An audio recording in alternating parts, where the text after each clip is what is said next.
Hello mga ma'am and sir, another handbag na naman po ang ating gagawin, ganito pong design.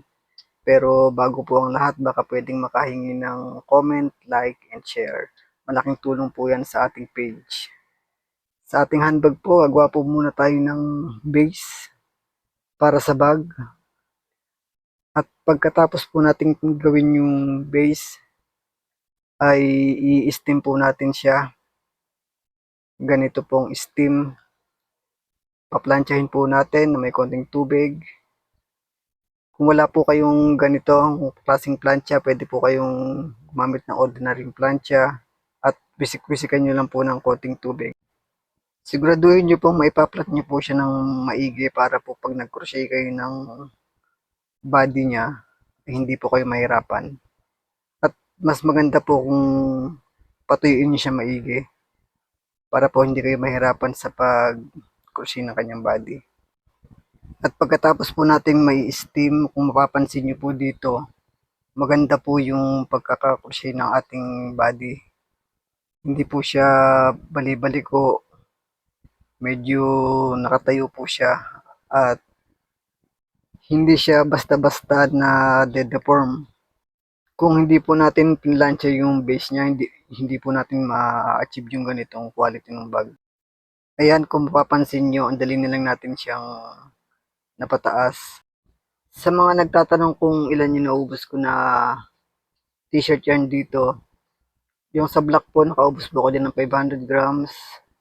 Tapos sa magenta po, nakaubos po ako dyan ng 200 grams.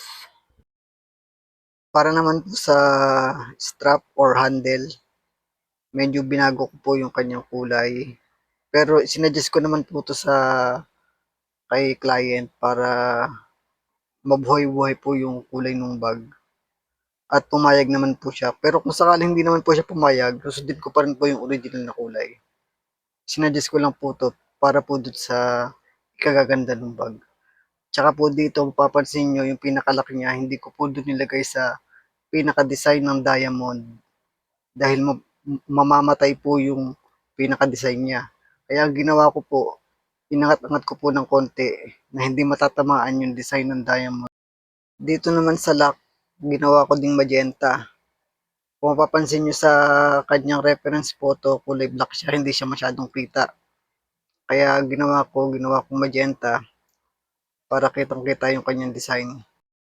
Pagkatapos ko pong matahi at malagyan ng metal lock, ay inumpisahan ko na po siyang planchahin sa loob ng bag. Konting plancha lang po ito, hindi ko na po ito ginamitan ng tubig. Yung ordinaryong pagpaplansya lang po para po makuha yung talagang form ng bag at mawala yung konting kulo-kulubot niya. Sa mga nagtatanong naman po pala dun para sa mga pattern namin sa mga bags at keychain, i-explore nyo lang po si YT, andun po lahat. Dun po lahat kami nakuha ng pattern. Marami po kayong makikita dyan. Kung minsan wala akong makita na pattern para sa project na gagawin ko, piniprehand ko na lang po siya. Kumukuha na lang po ako ng reference dun sa YT. Tapos piniprehand ko na lang po siya. Sa awa naman po ng Diyos, nagugustuhan naman po siya ni client at minsan umuulit pa. Maraming salamat po sa panonood. Hanggang sa susunod po na video. Maraming salamat po.